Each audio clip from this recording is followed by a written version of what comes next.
Hola, buenas tardes, bienvenida. Y quiero agradecer que estéis aquí en el Centro Provincial, hayáis elegido el Centro Provincial del Instituto Andaluz de la Mujer para estar inaugurando estas jornadas que son Encuentro de Mujeres Escritoras, Almería 2020, y el título es El esfuerzo cotidiano de las mujeres. Es un título que parece simple, pero encierra mucho. El esfuerzo cotidiano de las mujeres. Y la palabra cotidiano, porque es verdad que el esfuerzo día a día, el esfuerzo que tenemos que hacer para supervivir, el esfuerzo que tenemos que hacer para demostrar que estamos aquí y el esfuerzo que tenemos que hacer para decir ya me toca a mí. Yo quiero agradecer a Carmen Caparrós, a la presidenta de la Federación, que es tan amable siempre, tan trabajadora y tan llena de vida y de ilusión, que siga tirando como está haciendo de estos proyectos tan maravillosos que hace. A mí a veces me dicen, es que no lo entiendo, ¿por qué a mí no? Pues de verdad, decirle que es que hay que hacer proyectos importantes, que hay que hacer proyectos bonitos, que hay que hacer proyectos con corazón y que hay que hacer proyectos que lleguen a las demás mujeres. Yo esta tarde no me lo quería perder por nada del mundo. Tuvimos una videoconferencia, ¿verdad? Y estuvimos hablando y me dijo, mira, tengo tal. Y yo le dije, Carmen, que si quieres, que nuestro centro está para vosotras, que el instituto está para todas las mujeres, pero sobre todo para vosotras que sabéis trabajar de maravilla. Ahora también me estabas contando un proyecto que tienen en mente de buscar mujeres de todos los pueblos. Bueno, es que no paran. Entonces, yo de verdad que hoy también quiero dar la bienvenida a estas magníficas escritoras. Me ha encantado conoceros y ahora oiré. Y de verdad que os pienso leer. Así que, bueno, no me entretengo más porque quiero también saludar a todas las que estén en red, que me parece que había de Berja, ¿verdad? En Berja, de Carbonera, Ejido, de Ejido, de bueno, Adra. pues saludar a todas y de verdad que a ver si ya pasa esto, porque ahora estábamos la mascarilla, perdonad, la tenemos que tener todo el acto puesta, porque toda la jornada, porque es que así es como nos lo dicen y como debe ser. Y bueno, a ver ya si pasa todo esto y de verdad que tenemos que reunirnos, pasarlo bien, abrazarnos y besarnos. Pues muy bien, daros por besadas y que vaya la tarde magnífica.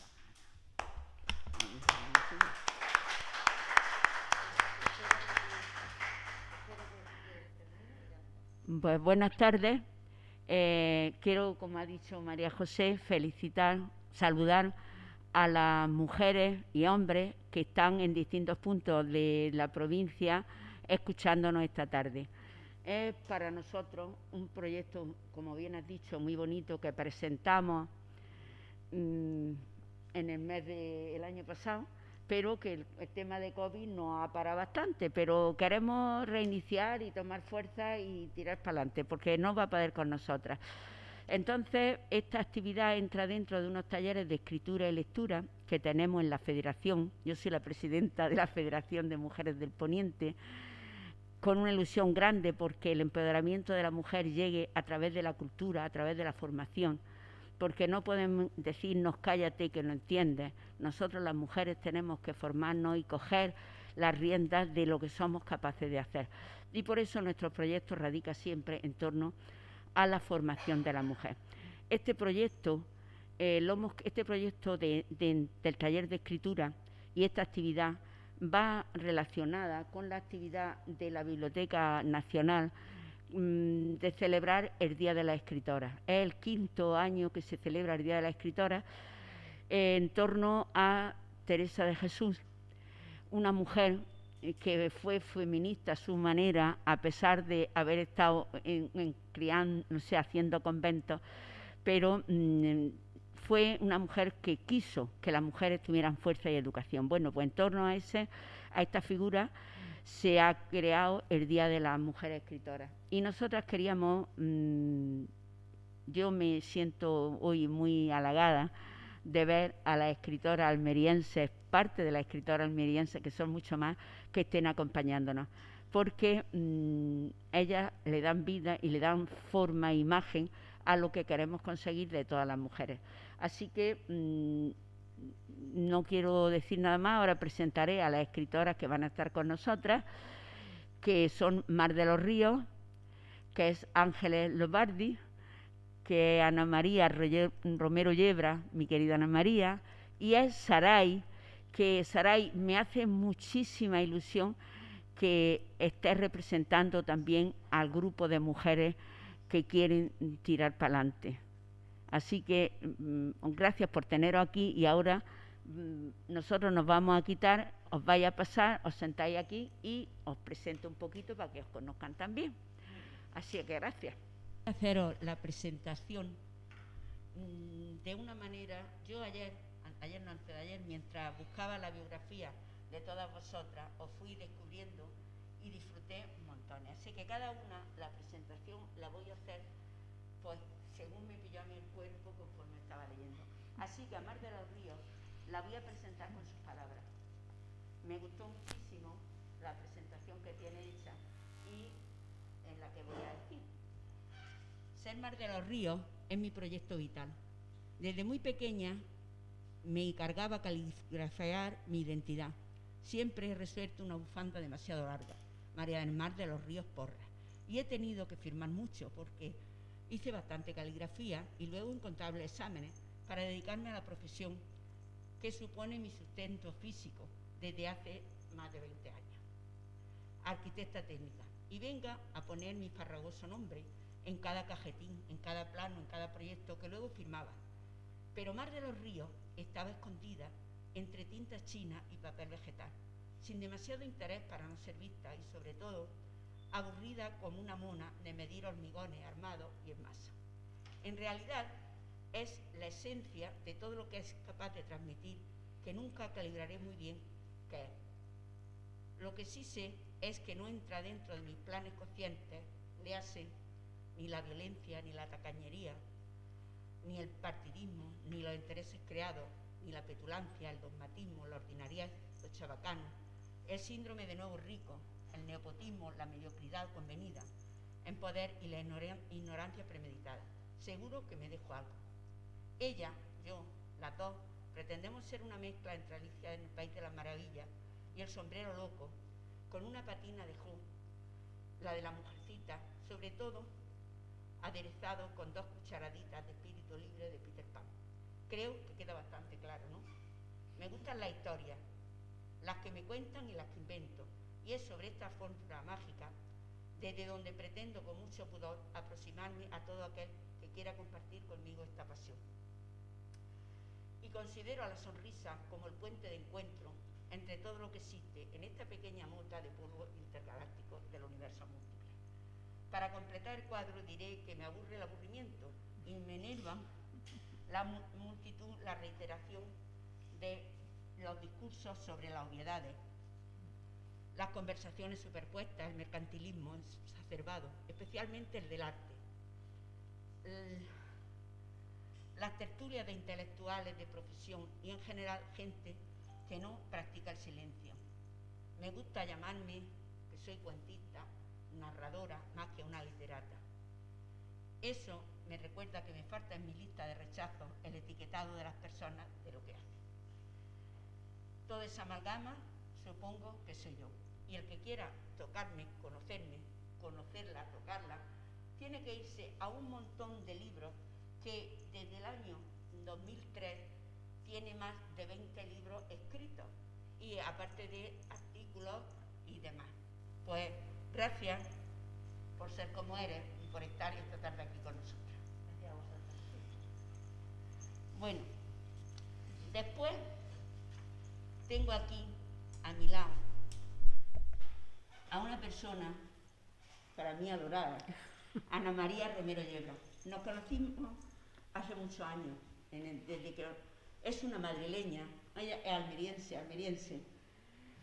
Ana María es madrileña y almeriense, pero además una madrileña que no renuncia de ser de Madrid y ha acogido a Almería como tierra suya. Para mí, Ana María Romero Yebra es ternura y amor, un amorcillo grande que se da a menos que le pida. Ama la escuela, a sus amigos, a su hija, a su compañero y al mar, en especial al mar Carbonero. Quiero presentarla con un poema de ella, del llanto de Penélope. Me llama el mar y voy hacia su encuentro. Su voz azul y nueva me reclama, me hace llegar a él como el amante que colmara mi cuerpo cada día. Qué extraño sortilegio me convoca a gozar de la luz y su belleza, que me incita a buscar siempre su aliento, a sumergirme en él y penetrarme a descubrir repliegue y textura en el rotundo añil de los abismos. ¿Por qué me invade el mar? ¿Por qué me anega? ¿Por qué baten las olas en mis sienes y quiero fecundarme con su espuma? ¿Por qué traigo guijarros de la playa que ha vuelto redondos y brillantes? Qué fresquísima lengua persistente. ¿Por qué tengo un collar de caracolas y recojo las conchas de la orilla?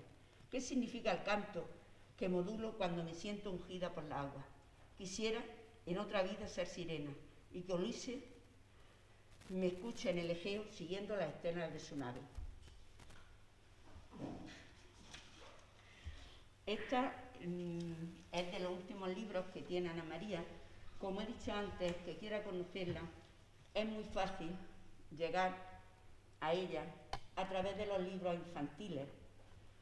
Yo llevo desde 2 días cantando La vaca de Dosinda, o La hormiguita negra, o El llanto de Penélope, porque son tantas vivencias.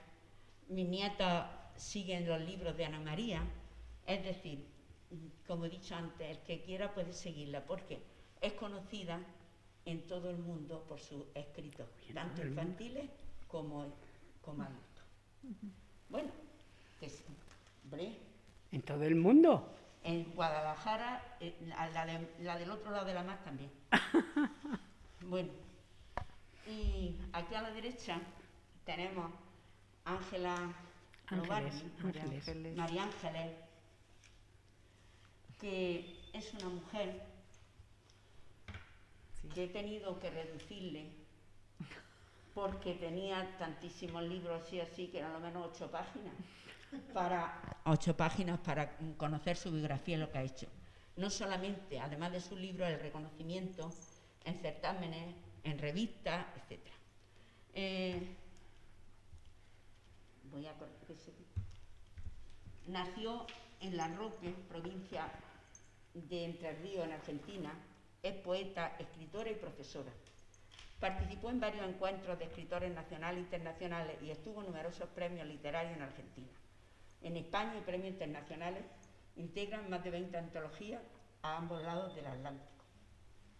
Se estableció en 2002 en Almería y ha participado en recitales poéticos, encuentros de escritoras, en las jornadas literarias y tiene, como he dicho, un montón de libros. Pero esta tarde me vaya a permitir que lea otro poquito, otra poesía. No la voy a leer entera.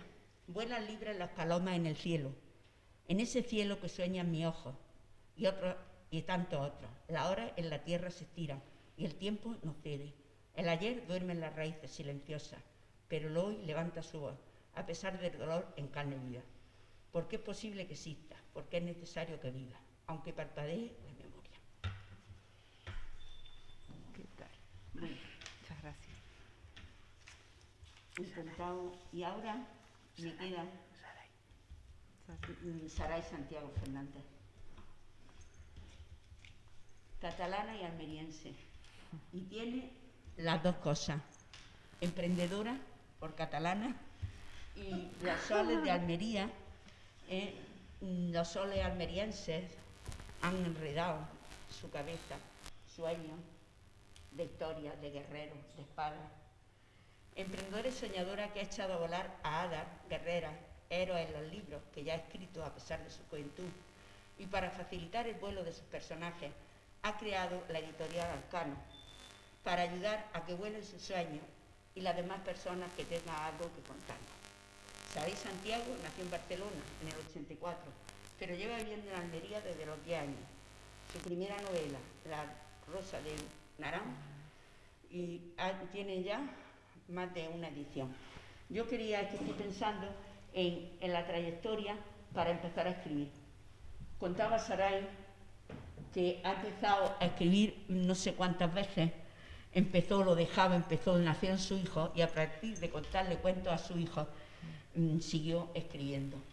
Veo, o sea, hay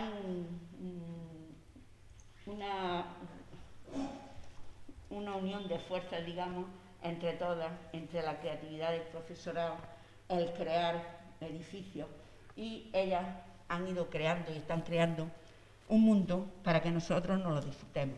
Así que, sin más, un aplauso para mis 4 escritoras de Almería.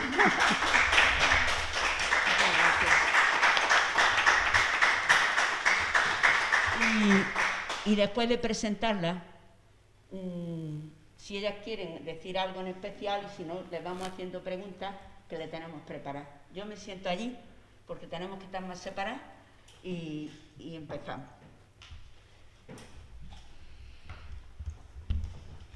Si queréis decir algo, si quieres un poco, ¿no?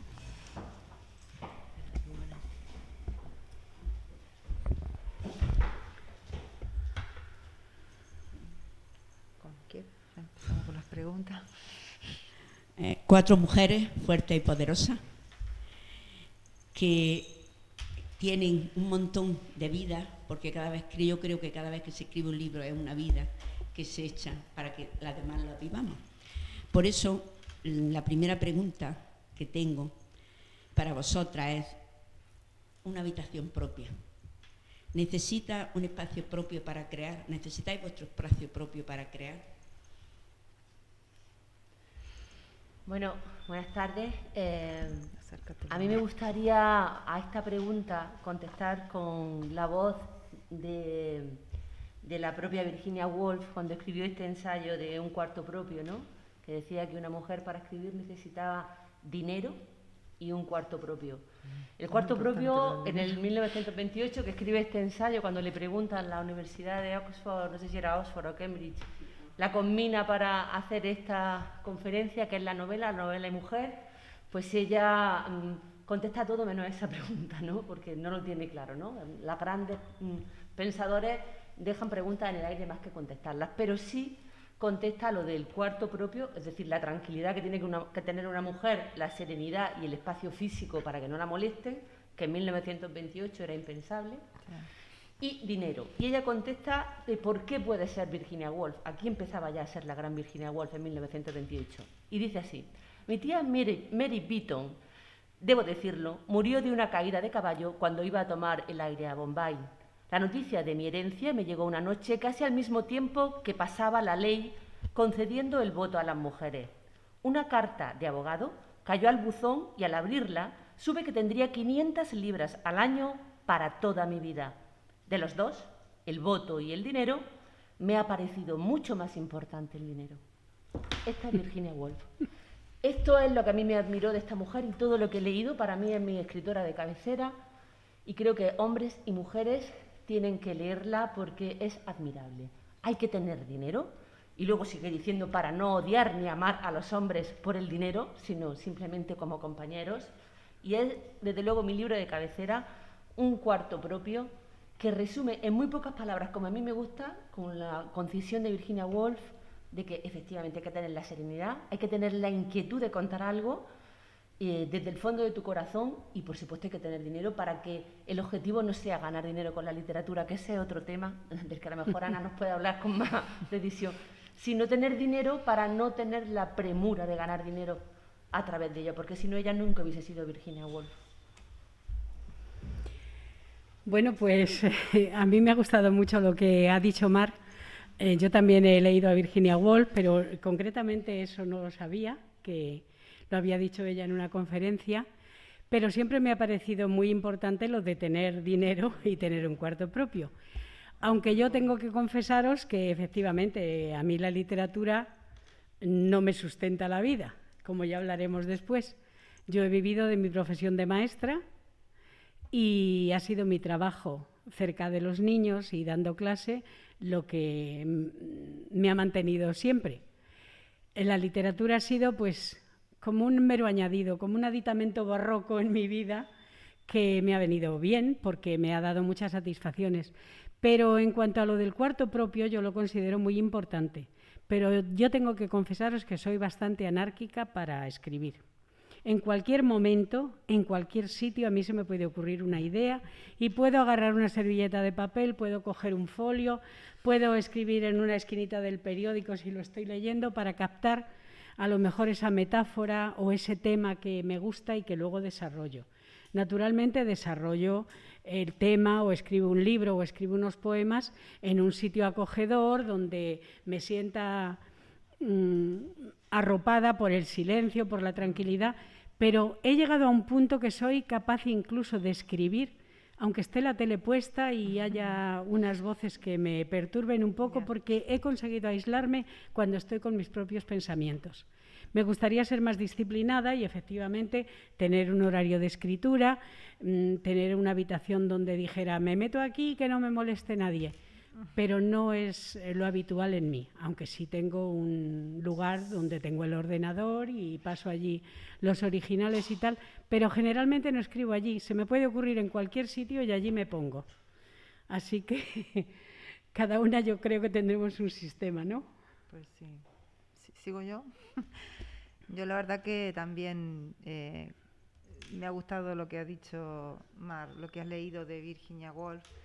Más que el dinero, yo creo que se refiere a la independencia económica, al no tener que depender de nadie para ser más libre y poder decir lo que quiere o escribir lo que quiere sin necesidad de tener que tener una mordaza ni nadie que le diga, oye, eso no, porque si no, no cobra. No cobra. El tema también de las editoriales luego se convierten en un poco de mordaza también a la hora de decir, bueno, ¿hasta dónde tengo el derecho yo? ¿Hasta dónde decido yo? ¿Hasta dónde sigue mi habitación propia? ¿Hasta dónde tengo la autonomía? ¿Hasta dónde soy libre realmente? Y bueno, eso es un poco lo que tenemos todas en cuenta. Que, como dice Ana María, las poetas creo que tenemos esa ventaja respecto a las de la narrativa, que nos podemos aislar y abstraer más fácil y escribir en una servilleta, en un papelito. Yo también soy de papelito y luego voy recogiendo todo hasta montar un puzzle, lo que supuestamente será un proyecto luego de poema. Y ya eso sí, ese trabajo de depurar o de hacer lecturas, el armado de un libro, todo eso hay un lugar especial, un lugar recogido, íntimo, privado, donde nadie te moleste, que eso es imposible, pero bueno, como nosotras siempre somos a las que nos llaman y en casa, imagino yo que la mujer de la casa siempre, aunque no seamos nosotras las amas de casa como antiguamente, pero igualmente estamos pendientes de todo. Entonces si suena el timbre o si llaman, es raro que nosotras no nos enteremos, aunque sea, porque el sexto sentido o ese oído así latente está escuchando todo lo que pasa a nuestro alrededor, aunque estemos encerradas en la habitación propia. Y siempre estamos en todas partes.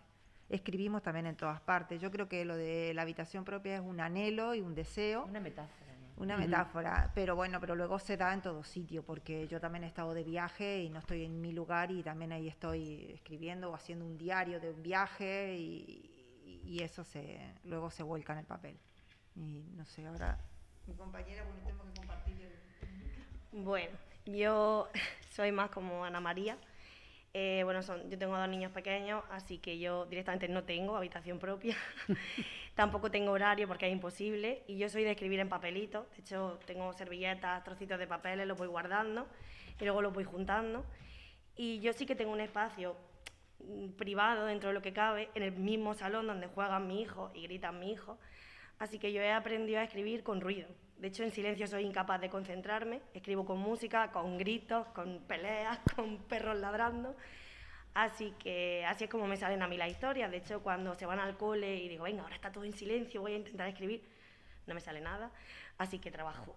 Y cuando ellos vuelven y empiezan a pelearse, entonces sí que me sale. Y realmente, más que dinero, como Virginia Woolf decía, que sí que realmente necesitamos esa independencia económica, pero yo pienso, es una cosa que tengo muy interiorizada, es que el que escribe para ganar dinero se ha equivocado.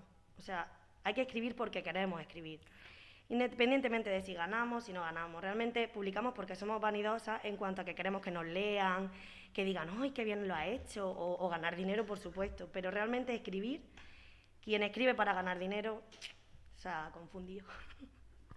Bueno, o sea que está claro que las mujeres tienen ansia de escribir y de estar, pero seguimos teniendo el espacio de la familia que la tenemos que cuidar. No se puede obviar, desde luego, no se puede obviar.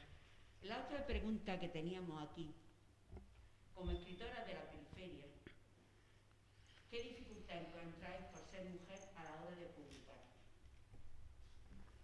¿Encontráis dificultad o no? Vamos a ver, aquí voy a empezar yo. Veo más dificultades a la hora de publicar en los concursos, fijaros, porque yo he estado en concursos con varones y los miembros del jurado, cuando ven un poema o un relato escrito en femenino, yo he oído decir, esto es de una mujer, pero así con una especie de desdén. Y sin darse cuenta, a lo mejor sin advertir que yo estaba allí, que era escritora y que era mujer también. Y ahí sí he visto yo algunas veces un poco de rechazo cuando leen un poema o leen un libro de poemas o una novela escrita por una mujer. Si se escribe de una manera neutra, que no se sabe quién ha escrito aquello, pero sí hay un rechazo a lo mejor hacia poemas que participan en un concurso o algo que se presenta a algún certamen y tal, escrito por una mujer. En cuanto a las dificultades, pues lógicamente los hombres tienen más posibilidades, la verdad, yo creo que sí. Porque normalmente la mujer ha estado silenciada durante muchos siglos, pero no solo en la literatura, sino en la pintura. En los museos no hay cuadros de mujeres. Ha habido personas importantísimas del género femenino a lo largo del Renacimiento y no nos quedan ni los nombres. Mujeres han escrito desde la Edad Media y no sabemos los nombres de todas aquellas mujeres que...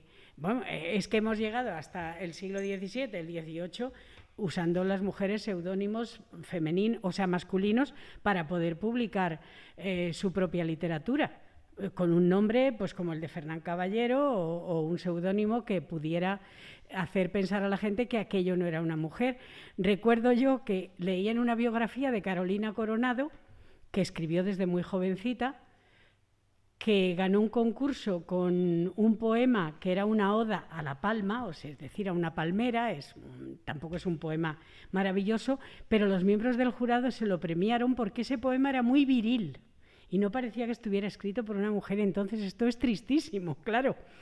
Yo creo que hemos evolucionado y no pasa en la misma medida, pero sigue pasando en algunos sectores. De hecho, yo, el primer libro de poemas que publiqué fue en una editorial de Madrid, que luego he publicado más con ellos, que es Editorial Torremozas. La Editorial Torremozas la fundaron un matrimonio que eran los dos poetas. Y fue precisamente ella, Luz María Jiménez Faro, la que animó a su marido a la editorial, a hacer la editorial, para hacer una colección de poesía de mujeres, porque ella veía que como mujer escritora tenía muchos más problemas para publicar sus libros que su marido. Y si miramos la calidad de los poemas de unos y los de otro, yo los encuentro muy similares. Es decir, Antonio Porpeta, que era su marido, escribe muy bien, pero es que Luz María no le iba a la zaga y sin embargo ella tenía muchos más problemas. Entonces decidieron hacer una editorial donde se privatizara, digamos, o se prefiriera la poesía de mujeres para darles un... De hecho, llevan 380 y tantos títulos ya, y hay una colección que es única y exclusivamente de mujeres. El llanto de Penélope, del que ha hablado antes Carmen, yo lo he publicado con ellos. He publicado con ellos también el último libro, que se llama Luminaria, y la verdad es que me gusta mucho. El único inconveniente que hay con los libros de poesía es que generalmente no se reeditan. Yo, por ejemplo, el primero que publiqué con ellos, Isla de Brétema, que creo que es un libro muy bonito, porque yo lo vuelvo a leer y no le cambiaría en una coma, y para mí eso es una satisfacción, porque salió en el año 1965. Y podíamos pensar, bueno, pues ya está superado, está pasado de moda, ahora lo pondría de otra manera, y yo lo vuelvo a leer y me sigue gustando igual que entonces. Pero el primer libro, por ejemplo, es inencontrable. De los otros dos sí he conseguido que hicieran una segunda edición. No lo he conseguido yo, lo que pasa es que el llanto de Penélope lo vendieron a Hispanoamérica y ha habido algunas universidades de allí, de la Patagonia y de distintos sitios donde le reclamaban que les mandaran ejemplares para la biblioteca de la universidad para hacer un estudio y no tenían. Entonces han hecho una segunda edición del llanto de Penélope hace 2 años y del otro libro, Luminaria, que quedó finalista en el premio de la crítica andaluza y tal, pues también han hecho una segunda edición porque se agotaron los ejemplares. Pero realmente sí hay una cierta prepotencia masculina con respecto a nosotras. Vosotras lo podréis... Bueno, lo de, no sé si prepotencia, yo creo que es un predominio porque ha sido así históricamente. Ya. La sociedad misma, a nivel social, se ha dado ese patriarcado, la dominación del hombre sobre la mujer durante siglos, y nosotras seguimos todavía en esta lucha. No solo en el ámbito de la literatura, yo creo que en todos los ámbitos de la sociedad, que estamos ahí como peleando por demostrar lo que valemos, por demostrar que tenemos posibilidades, que somos tan capaces de hacerlo como cualquier otro. Siempre estamos como rindiendo examen. Entonces... Y ellos no tienen que demostrar nada. O sea, ¿por qué sucede esto? Bueno, también un poco porque... cómo nos han criado, cómo nos han educado, o lo que, bueno, ahora en estas generaciones nuevas se viene dando ya una cierta libertad que para nosotros es nueva y para nuestras madres era impensable, vamos, que ya hay un salto generacional ahí en que, bueno, que hay un cambio, pero eso tampoco no quiere decir que está todo logrado ni todo terminado. El techo de cristal sigue existiendo, las prohibiciones están, las privaciones, las limitaciones por el hecho de ser mujer. En los concursos, yo también lo he notado, lo que tú has dicho, de que si determinada escritura es muy ñoña y esto lo escribió una mujer. Y eso es triste, eso duele mucho, más cuando tú sabes de que a lo mejor no es así, Ya. que a lo mejor es un hombre el que está escribiendo y que... Bueno, pero en definitiva, en mi caso particular, yo no he tenido ningún problema a la hora de publicar.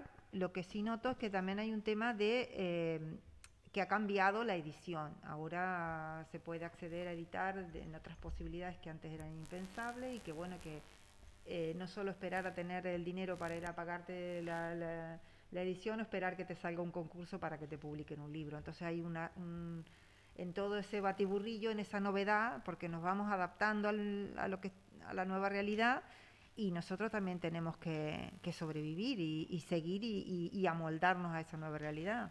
No podemos ponernos en tiquismiquis tampoco, porque nos vamos a quedar fuera de la competencia, no solo por el hecho de ser mujeres, sino que además de por ser mujeres. Ahora Yo que quería comentar una cosa, que, a ver, sí que es verdad que ahí las mujeres tenemos problemas muchísimo, ¿no?, en el tema de la literatura, pero también depende del género. Es decir, en infantil, por ejemplo, no hay problema. En infantil da igual, de hecho, todo lo contrario. En infantil, si eres mujer, te miran muchísimo más, cogen el libro, y a los hombres como que lo apartan un poco más, y en romántica pasa igual. En romántica es el hombre el que tiene que demostrar que vale, es el que tiene que cambiarse el nombre y ponerse seudónimo la mayoría de las veces, porque si no las editoriales recelan por eso de que son hombres. Sí que es verdad que todavía está la creencia extendida de que las mujeres solo podemos escribir romántica, y yo que escribo fantasía lo veo, eso sí lo vivo, que bueno, el que escribe fantasía y el que escribe terror siempre es hombre, y ya no es así, y sí que tenemos que ir un poco haciendo hueco, pero ya te digo que en infantil y romántica no. Y luego en el tema de editoriales, hoy en día, antes está claro que no, pero hoy en día ya no miran si eres hombre o eres mujer, ahora miran los seguidores que tienes detrás. Da igual si eres hombre, si eres mujer, da igual si escribes poesía, si escribes, da igual.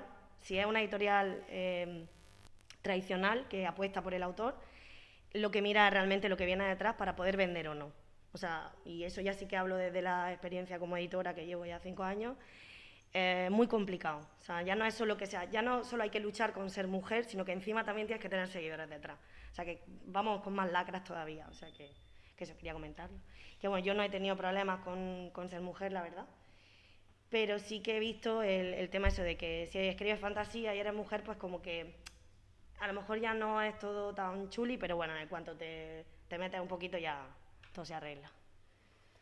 Yo tengo que hablar desde la narrativa, que es lo que yo practico, y tengo que decir que yo creo que hay una gran misoginia, hablando de España, hay una gran misoginia, y si nos ceñimos a estadísticas que yo no he visto en ningún sitio, pero que yo sí he hecho, del premio Príncipe de Asturias o del premio Cervantes, no pasamos del 16% en el Príncipe de Asturias y del 12% en el premio Cervantes. Llevan 45 ediciones el Príncipe de Asturias y 40 el premio Cervantes, en las cuales hay 7 mujeres y 5 mujeres respectivamente, ¿no?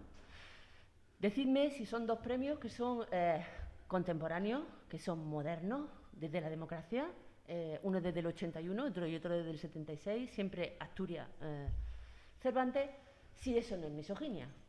El premio Cervantes, además, está íntimamente ligado con la Academia Real de la Lengua. Sí. Son los mismos señores que se aseguran de que cuando premian a una señora tenga más de 80 años. Es el caso de las 5 mujeres premiadas, sin risa, es el caso de las 5 mujeres premiadas. Tienen más de 80 años. La última, Ida Vitale, que Dios la guarde muchos años, sí. cuando la premiaron tenía 95 años. ¿Por qué? Porque cuando ganan pasan a ser parte del jurado que va a elegir el año siguiente al siguiente escritor. Y curiosamente, de los 40 señores, de los 40 menos 5, ¿no?, que serían 38 señores, además hay 10 españoles, que es un porcentaje alto, y curiosamente, pues de eso, solamente de los 38 señores premiados, solamente hay, creo que era un 25% mayores de 80 años. Yo ahí lo dejo. Y podemos seguir escarbando con todas estas estadísticas que he hecho yo con la calculadora, no lo he leído en ningún sitio, la misoginia que hay, con todas las letras y en mayúsculas, hacia la narrativa femenina. Y el Príncipe de Asturias solo se han dado a Carmen Martín Gaité, allí en el año 88. Sí. Ya no ha habido otra narradora que mereciera. Y el premio Cervantes se lo dieron a Ana María Matute y no ha vuelto a haber otra narradora. Y se lo dieron además un año antes de morirse, que estaba mala con un cáncer y fue en silla de ruedas y lo sabían. Y cuando se lo daban a esta señora con 85 años, lo siento calentarme con el tema, pero me importa, con 85 años, Ana María había ganado todos los premios antes del año 60. O sea, todos los premios antes de los 40 años. ¿Por qué premian a la señora esta a los 85 años? Pues todo eso hace que se cree el desánimo entre las mujeres escritoras, entre las mujeres lectoras, totalmente dirigido e intencionado. Totalmente dirigido e intencionado. Con lo cual, yo en la narración digo, sí, misoginia manifiesta. En la poesía también ocurre, la verdad es que en la poesía también ocurre. Yo he pensado muchas veces, cuando he visto efectivamente quién ganaba los premios de poesía a esas edades, digo, bueno, a los académicos le da lo mismo, esta señora va a durar 2 telediarios, entonces no es una rival para ellos porque se va a morir enseguida. Y luego se han dado los casos como cuando ganó Dulce María Loinaz, que como era una poeta que vivía en Cuba, nadie la conocía.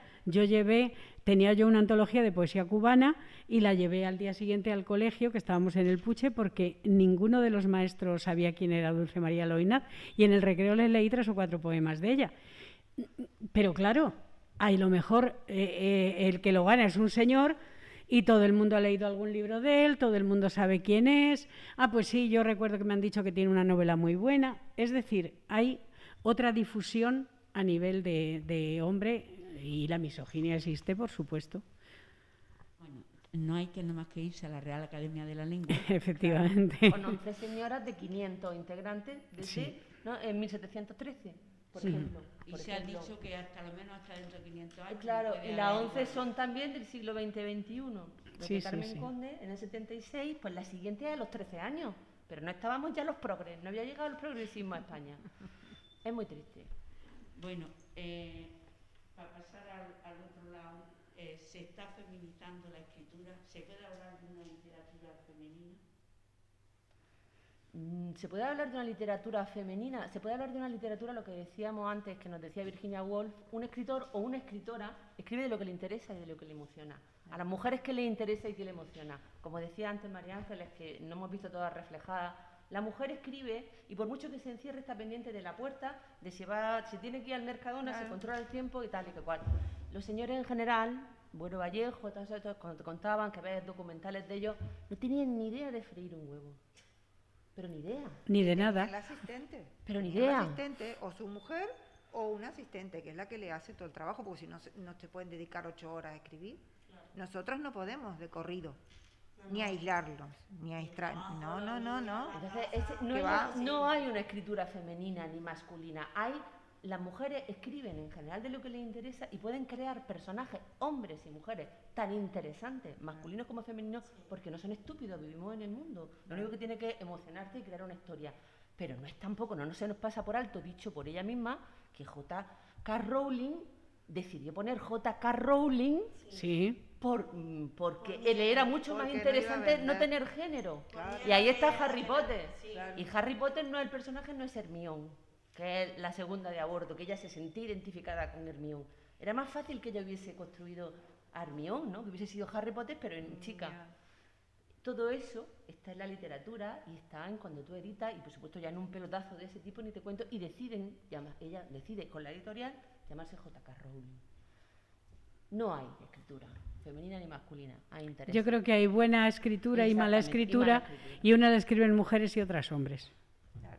Últimamente sí que es cierto que sobre todo las jóvenes, sí que, por lo menos yo lo que estoy viendo, sobre todo también cosas que me llegan a la editorial, sí que hay escritoras jóvenes que empiezan a escribir, si se centran solo en el feminismo, cosa que tampoco me parece bien, porque lo que hacen es crear protagonistas femeninas que machacan, entre comillas, a los hombres de las novelas.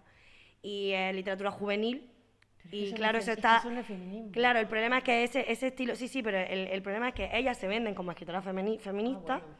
El problema es que editoriales como Planeta las publican, y el problema es que niñas jóvenes de 11, 12, 13 las leen y leen cosas que están un poco, pues eso, deformadas, ¿no? Por decirlo de alguna manera. Entonces, claro, a verlas, haylas, y cada vez más, que es lo peor, que no están bien enfocadas. Entonces, el sentido crítico es lo que debemos de educar, y el sentido crítico, si no es fuerte...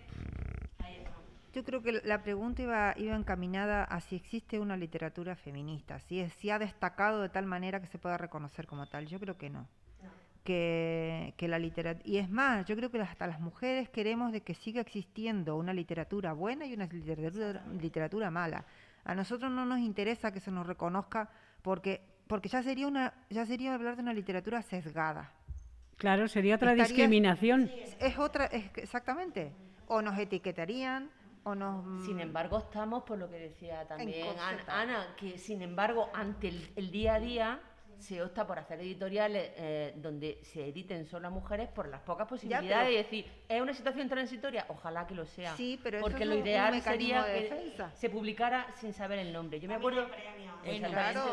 Exactamente, cada vez más. Entro. Voy a entrar. Quizás esto vaya más por el protagonismo en la obra, el protagonismo, que las protagonistas sean mujeres, porque casi siempre, si nosotros nos fijamos, películas, novelas, etcétera, nos encontramos que gran parte de ellos, los protagonistas, son hombres. Entonces, la pregunta va en torno a si entra ya la mujer como protagonista más que antes en la literatura. Sobre todo en la juvenil y la infantil, sobre todo. Sí, pero es lo que te iba a decir yo, que ha dicho Saray. Efectivamente, yo creo que a nivel educativo los escritores de literatura infantil y juvenil son conscientes de que deben de dar mayor protagonismo a la mujer. Porque muchas veces los héroes de las aventuras de los niños eran siempre chicos. Y ahora, sin embargo, hay un boom de protagonistas femeninas, porque tiene que haberlo, porque el mundo está compuesto de niños y de niñas, de hombres y de mujeres, de chicos jóvenes y chicas jóvenes, entonces tiene que haber una paridad. Y hay muchísimos libros muy buenos dirigidos al público infantil o juvenil que han roto los esquemas esos. Yo estoy pensando ahora mismo en La jefa de la banda, de Alfredo Gómez Cerdá, que es un libro magnífico, y es una chica que vive en un barrio marginal y que no quiere que haya droga, que tal, y ella misma se erige en jefa de una banda que se dedica a perseguir todas esas cosas. Eso, escrito hace 20 años, era totalmente impensable que una chica fuera jefa de una banda. El tema por ejemplo, el dominio del chico sobre la chica, en Ninfa Rota, también de este mismo autor, pues es precisamente sobre el maltrato, sobre todo psicológico, porque no llega a pegarla ni nada de eso, pero el novio ejerce una fuerza tremenda sobre la chica que está enamorado de él y claro, eso hace unos años también era impensable que lo que se muestre allí sean las sensaciones de la chica, porque el chico es el malo, como si dijéramos, y tiene su papel ahí, pero lo que demuestra esa novela son todas las sensaciones de la chica, los pensamientos, cómo la ayudan sus amigas. Es un libro eminentemente de protagonistas chicas. O sea que yo creo que eso sí se ve. Y además, en lo que tú has dicho antes, Saray, de que en literatura infantil priman más los nombres de mujeres, yo no estoy de acuerdo. No Hay muchísimos... sino que es más fácil para la mujer acceder. No lo sé. Yo Aquí hablo como editora y con otras editoriales que trabajo y que comparto, y eso es lo que veo yo. Yo veo que hay muchísimos escritores inteligentes, me refiero varones, que se dan cuenta de que tienen que ir por otros derroteros ya, porque las historias que servían para los niños de hace 20 años o 25 años se han depurado mucho y esos libros han quedado los buenos, los que realmente reflejan unos valores que siguen siendo actuales tanto en el niño como en la niña o en el hombre y en la mujer. Y todo lo que era más morralla ha desaparecido de los fondos editoriales, mientras que hay libros escritos hace 25 o 30 años que llevan a lo mejor 40 ediciones ya, porque lo que se demuestra en ese libro, aunque está escrito por un hombre, sigue siendo válido en los tiempos actuales. Tenemos en las asociaciones de mujeres clubes de lectura y leemos libros, por ejemplo, de una habitación propia, no ha salido porque hace poco que lo estuvimos comentando. Entonces, la pregunta siguiente que tengo, ¿es posible el empoderamiento de la mujer a través de los personajes femeninos en la literatura? Repito la pregunta. Que si es posible el empoderamiento de la mujer a través de los personajes femeninos en la literatura. ¿Influye la literatura cuando leemos en el empoderamiento de la mujer? A ver, Saray. Yo es que me voy a infantil y juvenil porque es mi género, es mi zona de confort y entonces es donde más trabajo. Y claro, sobre todo porque el tema de que la mujer sea la protagonista, para las niñas es súper importante, y que no sea la típica princesa de siempre que viene el príncipe a salvarla es súper importante. Necesitamos que haya mujeres protagonistas en la fantasía, en lo juvenil, en lo infantil, y que sean ellas mismas las que se salven y las que salven, para que las niñas de pequeñas y en todas las etapas hasta ya la adolescencia, cuando son adultas, que ellas vean que no necesitan que venga alguien a salvarlo. Yo esto lo trato muchísimo en los coles, en los institutos, porque lo veo muchísimo. Y entonces cada vez más en la literatura juvenil e infantil se ven más pues, princesas que son guerreras, niñas que se juntan con las amigas y salvan y ayudan, sobre todo el tema en los coles del bullying y todo esto, pues niñas que ayudan y todo eso es muy importante y cada vez hay más. Así que yo por lo menos yo sí lo voy viendo, por lo menos en juvenil y en infantil, que es lo que yo trabajo. Yo me reitero, la literatura tiene que ser buena o mala, pero lo del género no lo veo. Sé que es bueno porque las niñas en los coles o la literatura que estén leyendo, que les llegue un mensaje motivador y que sea un mensaje de libertad y de la autoestima como tiene que ser, que como mujer crezcas desde pequeñita ya con las ideas claras, me parece muy bien, muy interesante. Muy motivador, pero tampoco lo veo como toda la literatura a la que hay que apostar. Volvemos a lo mismo, tiene que haber la paridad y la literatura siempre tiene que tener eso en el fondo, transmitir el mensaje. Cuando la sociedad va a ser en función de lo que se hable, lo que se diga o lo que se escriba, y la sociedad es reflejo también de eso. Los escritores somos reflejo de la sociedad, o sea, es una retroalimentación, porque nosotros no somos islas, ni vivimos en burbujas, ni por más que nos inventemos los personajes o que... Claro, es que estamos inmersos en la misma realidad que puede tener cualquiera y con los pies en la tierra y tenemos las mismas sensaciones, las emociones y las vivencias de cualquiera. Por lo tanto, lo que transmitimos a través de lo que escribimos es lo que vivimos, lo que entendemos o creemos entender a nuestra manera de ver, porque ahí influye mucho la preparación de cada autor. En el preparar a los niños, en el interiorizarlos en una temática como esta, de que sí, que cuentan con con la igualdad desde pequeños, pues me parece fantástico porque es abrir un campo muy nuevo. Esto en la época que yo iba a la escuela no era así. Teníamos otros parámetros. Y yo creo que tengo la suficiente capacidad de discernir y de decir ahora, ya de adulta, qué es lo que está bien y qué es lo que está mal. Pero cuando yo tenía la edad de primaria, 6, 7 años, pues si no me lo decía la maestra, y la maestra lo que me decía era que los niños entraban primero y las niñas después.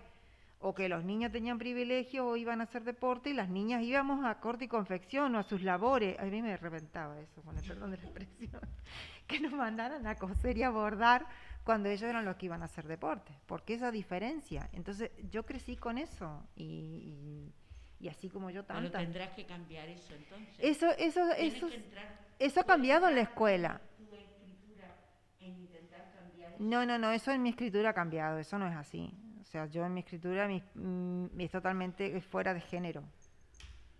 Yo sobre todo en la poesía, yo escribo también relatos y microrelatos, relatos cortos, y mis personajes no tienen para nada ese problema que tuve yo cuando tenía en mi infancia. Incluso lo hago aparecer como que era de generaciones anteriores.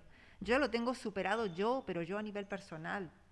Y yo trato de que mi literatura no se transparente todo lo que soy yo, ¿me entiendes? O sea, no solo hacerlo personal ni personificarla de tal manera que sea autobiográfico, sino que ese personaje puede ser idílico, inventado totalmente, no necesariamente real. Puede ser una heroína de las que o un malvado.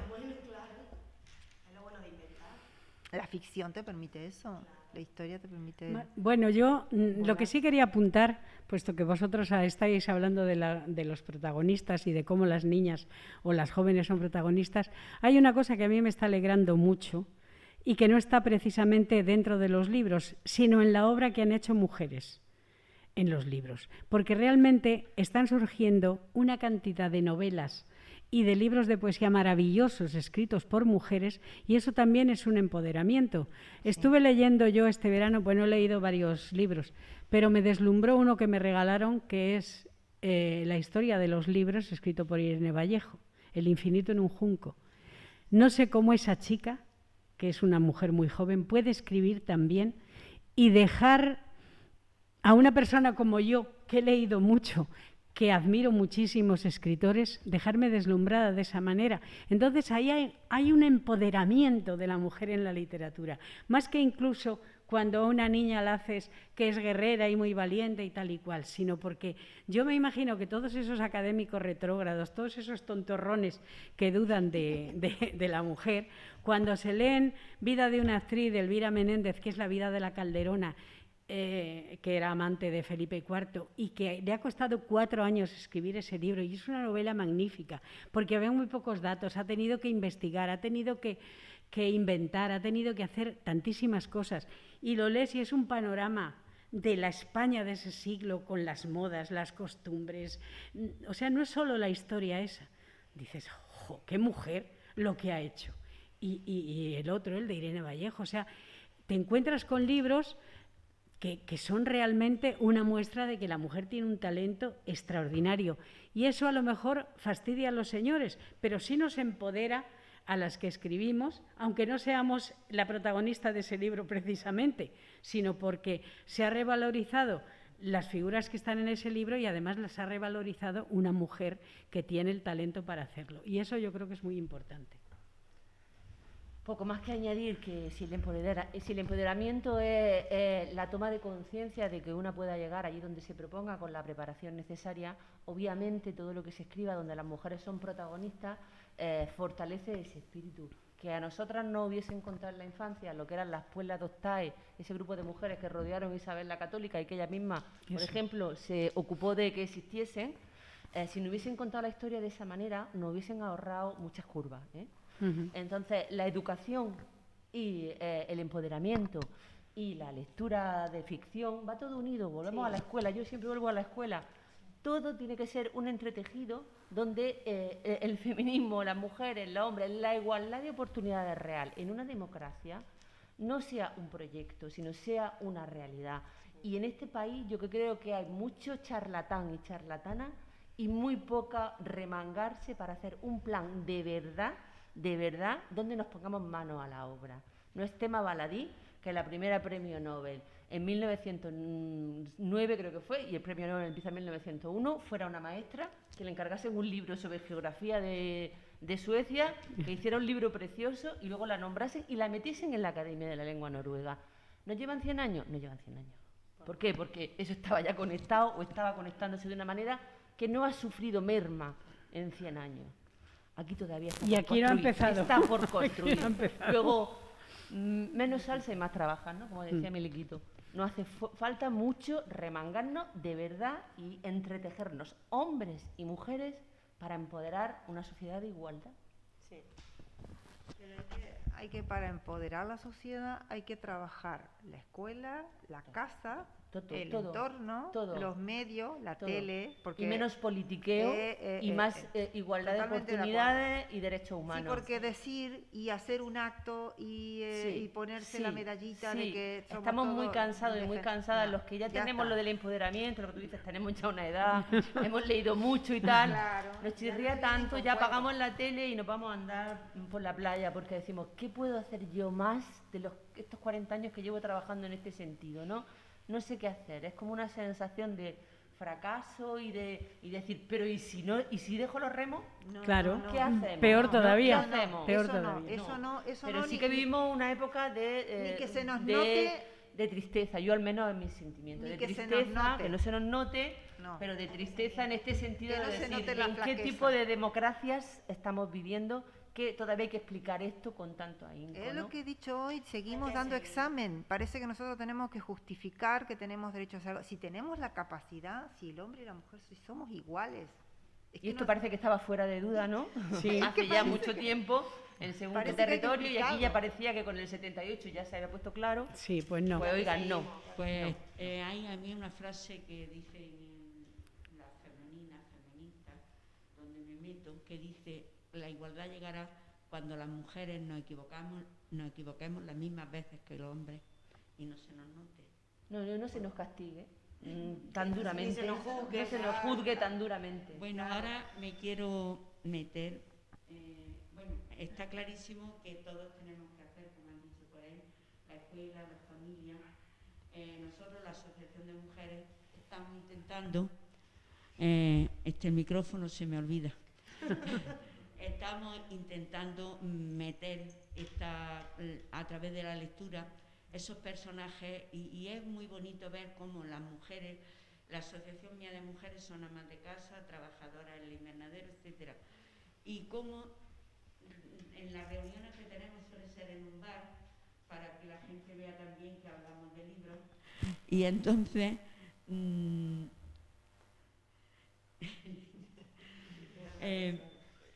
se meten dentro del personaje y de golpe estamos, en vez de estar discutiendo de lo que dice el libro, están discutiendo de lo que le ha pasado a ella, de lo que me ha pasado, y entonces cómo van cambiando y cómo van tomando fuerza.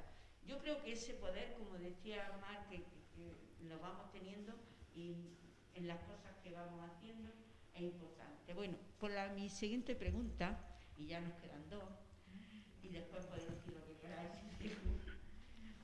Como mujer escritora, cuando crea un personaje, piensa en un sector de lectores concretos a los que va a influir, o simplemente te dejas llevar por la historia que quieres contar sin un plan preconcebido. O sea, ¿te lleva la historia o vas tú detrás de la historia o la historia puede contigo? No sé si me entiendes. Lo digo yo, a ver si creo si te entendí bien. A mí me lleva la historia. A mí me surge la historia y yo voy detrás. Y yo luego planto los personajes o genero un protagonista u otro, lo que sea. A mí me lleva la historia. En mi caso. A mí me pasa con el poema igual. Me lleva la inspiración, la musa o lo que sea. ¡Pum! Y ahí muero. Ya lo poco que puedo aportar de mi parte es posterior a ese momento. Y cuando genero una historia en un relato corto, que es lo que un cuento, lo que me gusta, es la historia la que me atrapa. Y luego yo la escribo, la traduzco de alguna manera para que el resto la entienda, pero no es que... quiero decir, yo no soy experta en narrativa como puede ser, por ejemplo, Mar, que se ha dedicado siempre a eso y que puede decir, ella a lo mejor visualiza mejor el personaje. que suele suceder también. Yo voy con la historia, a mí me sale la historia. Yo voy de un nudo y de ahí o puedo ir al final, que tengo el final ideal, o puedo empezar a desmarañar desde el principio. O sea, que la historia al final te dirige a ti. Pero es la historia la que me dirige a mí, por eso digo, sí, es la historia. Yo luego la traduzco, yo la moldo para que alguien la entienda. Trato de que se haga comprensible lo que yo creo que es esa historia. Pero yo no parto de un personaje, es mi caso personal. A lo mejor parece muy enrevesado, pero... Tú, narradora. Yo necesito un petardazo inicial.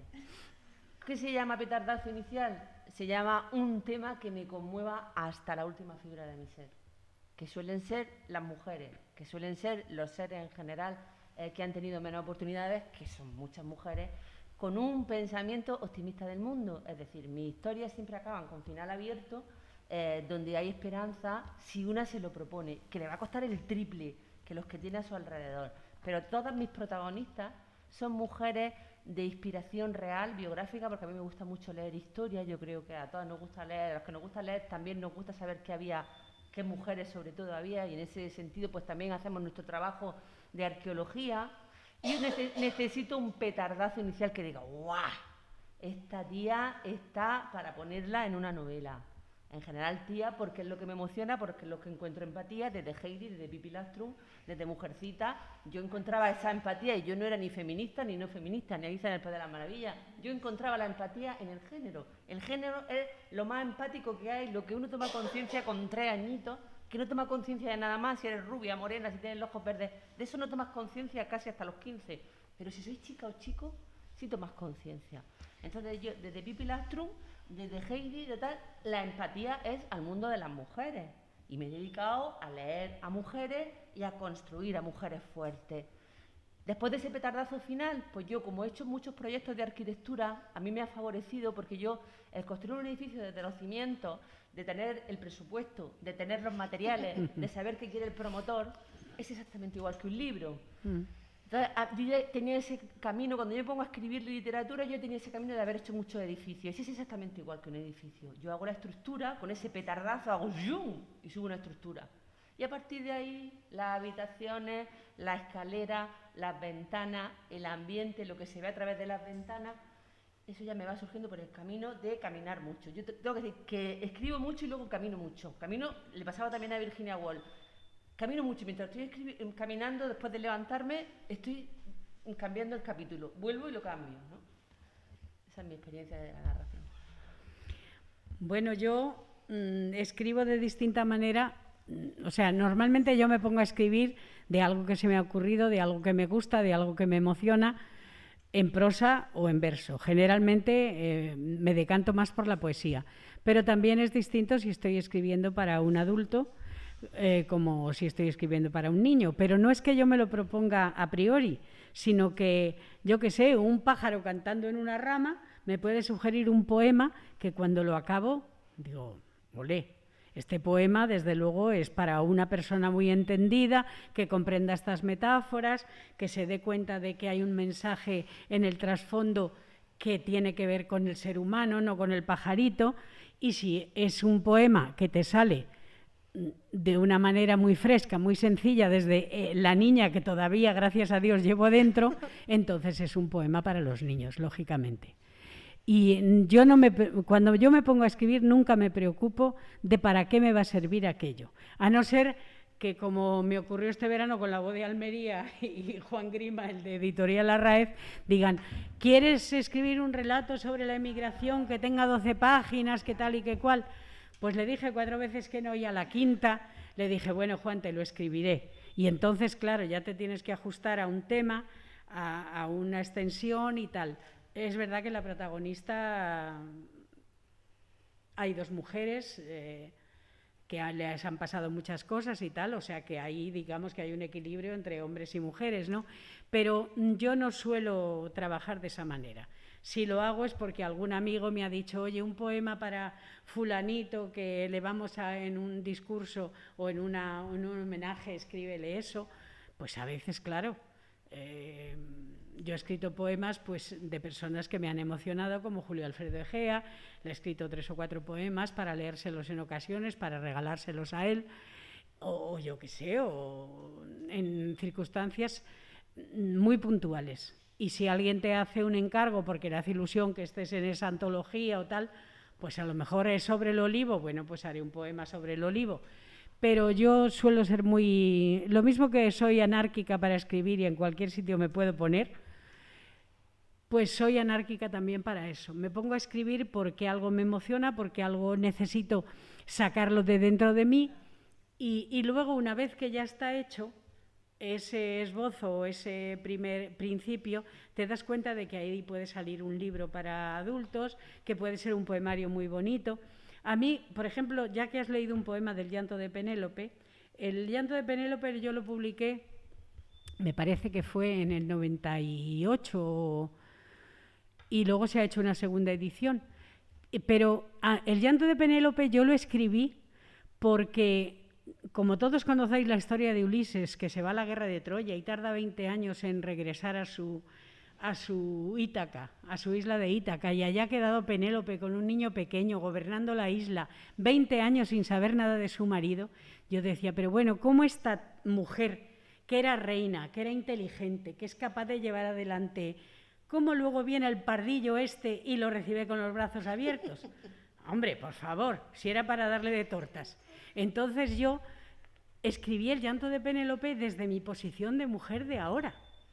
Y claro, lógicamente los últimos poemas son de mandar a Ulises a hacer gárgaras, porque no se puede uno venir de rositas después de 20 años cuando tú le has solventado la crianza del hijo, el reino, que todo está muy bien. Y por mucho que ame Penélope y por mucha nostalgia que tenga, que efectivamente en los poemas se ve un amor extraordinario hacia su marido y tal, pero vamos, aguantar todo lo que aguantó esa mujer y luego recibirle con los brazos abiertos, como pasa en la película, o como cuenta la Odisea, de eso nada, hombre, que le den morcilla. Entonces, la pauta esa muchas veces no te la planteas, sino que conforme vas avanzando en aquello que te está gustando porque estás escribiendo, porque yo en principio pensaba, pues simplemente me sugirió escribir poemas sobre Penélope y pensé que podía ser un libro bonito. Pero claro, muchas veces yo me anticipaba al poema con mis pensamientos y a lo mejor era un libro que salía pues un poco fuera de la norma, ¿no? Pero es que yo no podía dejar de imbuir mis ideas en eso. Y eso te pasa cuando escribes un cuento para niños, cuando escribes unos poemas para niños o cuando escribes un relato. Hay cosas en las que yo no me he metido. ¿Ves? Por ejemplo, yo la cuestión de la novela negra no la he tocado nunca. Ni he hecho poemas filosóficos, porque ni poesía surrealista. Hay cosas que no entran dentro de mi concepción de la poesía y a lo mejor los leo en otras personas y me gustan, pero yo no entiendo que eso forme parte de mí misma. Mi interior siempre está muy presente. Hay quien dice, cuando lee un libro mío, dice, si es que estás ahí, porque claro, las personas que me conocen ven que son mis sentimientos, que son mis ideas y que creo que lo hermoso precisamente de la comunicación con los demás a través de los libros es que te transparentes, que estés comunicando cosas, pero que sean reales, que haya algo de ti dentro de ese libro, aunque estés escribiendo, pues como Lewis Carroll, Alicia en el País de las Maravillas, pero yo creo que ahí hay mucho de ese autor. Lo mismo que todos los autores dejan allí su huella, y eso es muy importante en la literatura. Falto yo. Pues a ver, yo escribo, yo parto de una idea. Yo suelo tener una idea y entonces cuando tengo esa idea, pues empiezo a escribir. Mis novelas son novelas extensas y son novelas que me han ocupado pues muchísimos años, algunas más de 5, otras más de 6. Entonces, claro, yo nunca tengo el esqueleto de la novela, por decirlo de alguna manera. Yo lo que tengo es la idea muy general. Soy escritora de brújula, o sea que la idea es muy general. Y generalmente no tengo ni el principio, ni el final, ni lo del medio. Y voy escribiendo conforme se me va ocurriendo. Como digo, son años lo que tardo en escribirlas, porque tengo mucha investigación detrás y demás, porque aunque sea fantasía, pues sí que me gusta pues que el ambiente sea lo más realista posible, pues yo qué sé, la comida, la ropa, las herramientas que se utilizaban, no sé, todo ese tipo de cosas, pues me cuesta mucho tiempo. Entonces, lo mismo me inspiro para una escena, no sé, voy andando y eso, veo un pájaro y me inspira y de ahí sale algo. Pero sí que es cierto que hay algo que siempre me suele pasar en todos los libros, relatos, historias que he escrito hasta ahora, y es que suelo soñar con alguna escena. Supongo que porque me quedo dándole vuelta a algo, entonces cuando me duermo, pues suelo me despierto corriendo porque o bien tengo una escena entera o bien tengo algo muy importante que me había quedado bloqueado. Entonces, para mí es muy importante dormir cuando escribo, porque me inspiro muchísimo ahí. ¿Tienes un lápiz en la mesita de noche? Tengo una libreta y ahora ya tengo el móvil con la grabadora que la tengo cargadica. Bueno, yo voy a hacer una última pregunta y si alguien de vosotros quiere preguntarle algo a ella o si vosotros no sabéis contar. Mi última pregunta es una escritora de la periferia. Nos está llamando periféricas, ¿os dais todo cuenta? El rato, Todo el rato. Mi caso, otra vez, y ahora otra vez. No. Bueno. Ahora la que tengo aquí detrás, mi escritora que tengo aquí detrás. Es periférica, ¿no? Esta que es periférica, esa pregunta es de ella. Porque yo había puesto aquí de qué viven los artistas. Pero ella decía que había que centrarse en la literatura. ¿Se puede vivir de las publicaciones? Tajantemente. Vosotros podéis vivir. Vamos a de decirle a la vez. publicación. 1, 2 y 3. ¡No! Más claro. Más claro el agua. Evidentemente todas tenemos otra fuente de ingresos y de lo que vivimos. La otra tía cosa. que se cayó del caballo. Claro. Tenemos toda una tía que se cayó del caballo y... Aunque no nos llamemos Virginia Woolf. Bueno, la tía que se cayó del caballo tiene mucho que ver con la mamá y el papá de uno. No, tiene que ver con tu esfuerzo personal en nuestro caso. Sí. Eso ya, que se herede que una tía rica, eso ya... No, yo me estoy refiriendo porque, por ejemplo, Ana María y yo, que somos de la misma quinta, nuestras madres dijeron que sus hijas tenían que estudiar. Sí. En mi caso lo dijo mi padre. Mi madre ya lo tenía dicho. Pero fue mi padre el que se empeñó. Yo me acuerdo, mi padre era conductor de autobús, trabajaba en una empresa de Madrid que se llamaba Autorres, que sigue existiendo todavía. Y la verdad es que muchas veces llegaba a casa y lo comentaba con mi madre, porque en aquella época, cuando yo tenía 10 años, 14 años, lo normal es que las niñas no estudiaran bachillerato. Había unos estudios que se llamaban cultura general, que era lo que generalmente hacían las chicas. Y claro, él hablaba con otros choferes y con gente de su empresa y casi todos decían, bueno, el chico que estudie una carrera, pero la niña, pues como luego se casara, pues que haga una cultura general y con eso tiene bastante. Y mi padre siempre dijo, vosotras hacéis una carrera y luego si os casáis y no queréis ejercerla, a mí me da exactamente lo mismo, pero quiero que estéis preparadas para la vida. Y efectivamente, yo fui la mayor, fui la primera y yo hice magisterio, me matriculé en la universidad después, luego es verdad que me casé, pero yo creo que esa semilla de querer saber, de querer valerte por ti misma, yo la sigo manteniendo todavía, porque de hecho llegué a Almería y me matriculé en la Escuela de Artes para estudiar cerámica, que era una cosa que me había apasionado siempre y no había tenido tiempo de hacer. En Madrid estuve en una escuela de artes y oficios, estudié pintura. O sea que no era solo que tuvieras una carrera, sino que encontrabas en tu casa el apoyo para que todo aquello que te gustaba lo pudieras desarrollar. Seguir aprendiendo. Con el conocimiento, con el arte. Y entonces, efectivamente, ahí sí que tengo yo que dar...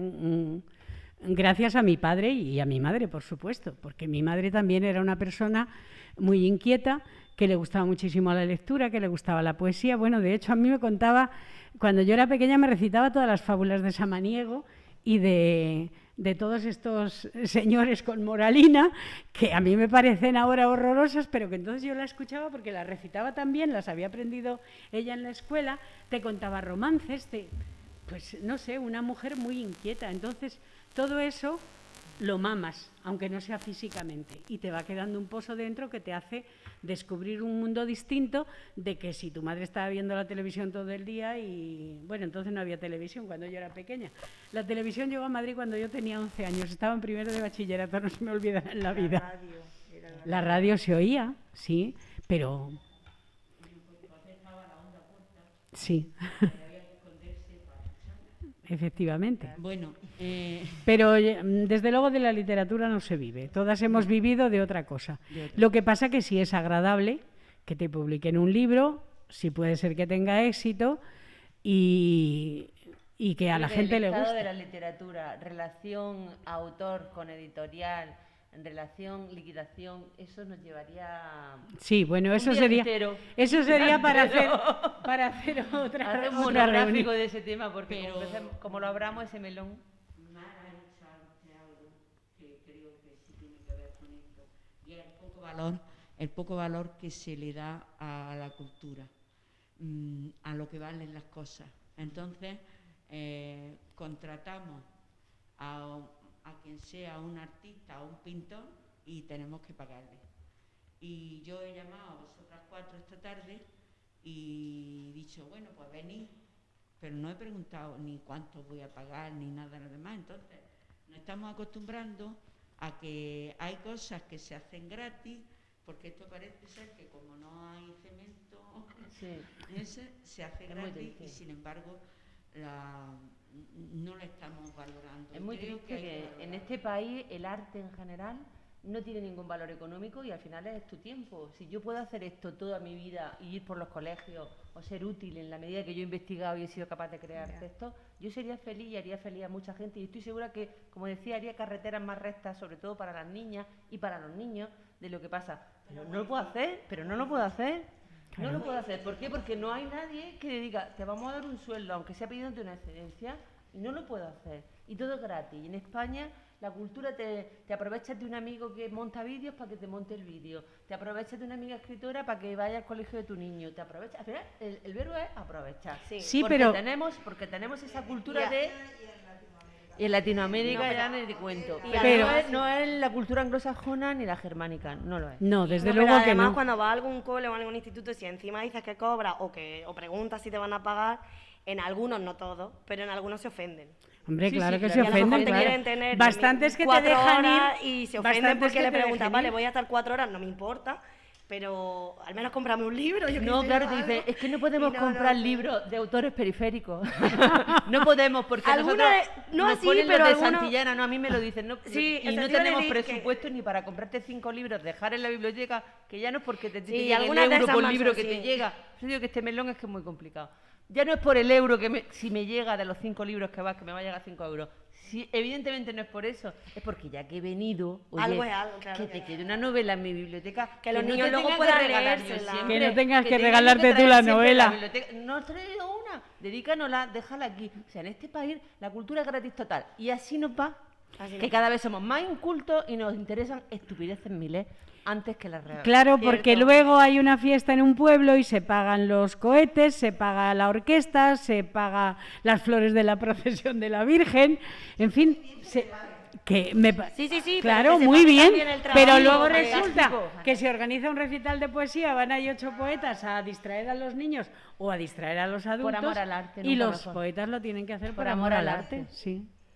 Bueno, con los cuentos, voy a romper una lanza a favor de algún ayuntamiento. Sí que es cierto que cuando nos llaman para hacer cuentacuentos sí nos pagan, ¿eh? Poquito, pero Sí, nos pagan. quizás la parte de la literatura donde todo el mundo está dispuesto a soltar la pasta En infantil. es en Por eso infantil. rompo una porque lanza, los porque a mí padres las veces tienen que me han mucho llamado me han interés en que el pagado. niño lea. Quizás no se sienten nunca algunos con el niño, porque lo importante es sentarse con el niño A a que leer adore con los él. libros. Sí. Pero se gastan una pasta. Son capaces de Sí, gastar sí, sí, ahí 100 doy fe, euros en doy libros fe. infantiles. Doy fe. Y luego a lo mejor no son capaces de sentarse con el niño, que esa es la. Doy fe. el De hecho, kit de la se cuestión. vende más. Yo El que kit soy de la que tengo cuestión. escrito Sí, sí, infantil y sí, juvenil, sí. vendo muchísimo. Es en el único muchísimo. sitio donde se gana Más en pasta los infantil. escritores y las editoriales. Sí, Lo sí. demás, muerte. Así. Bueno, pues yo sí voy a terminar pidiendo, hemos intentado, aparte de que en vuestros nombres no han llegado los primeros demás, de que en la mesa estuvieran distintas edades, distintas Yo soy la mayor. culturas. Era pequeña. Y entonces resulta que tenemos una almeriense, a la madrileña, pero yo me voy a centrar, me vaya a perdonar las dos, en ellas dos. En María Ángeles, que es argentina, que nos hable de en Almería, su estancia, y Saray, y a ti también tu experiencia, porque para mí es muy gratificante también conocer lo que habéis hecho, o lo que hacen. Interpreta lo que sacamos. ¿De qué? Espérate, que tengo una puntada por aquí. Pero pasar el micrófono. Bueno, el tema tuyo que lo hemos hablado y Sí. mi admiración por ti, por el hecho de que tú eres parte de ti es gitana. Sí. Y entonces es algo en lo que eres un ejemplo para tu comunidad. O sea, es una persona que está totalmente integrada, que ha proyectado un objetivo y ha ido a por él y lo ha luchado como cualquiera otra hemos podido hacer. Entonces, eso queremos que sea algo que deje aquí el testimonio tuyo. A ver, hombre, esto da para mucho. Sí, pero bueno. Pero sí que es cierto que hay pequeños matices, o sea, pequeñas cosas que sí que me gustaría, porque antes, por ejemplo, Ana María estaba hablando de sus padres, ¿no? De que su padre que le dijo tú tienes que estudiar y tal.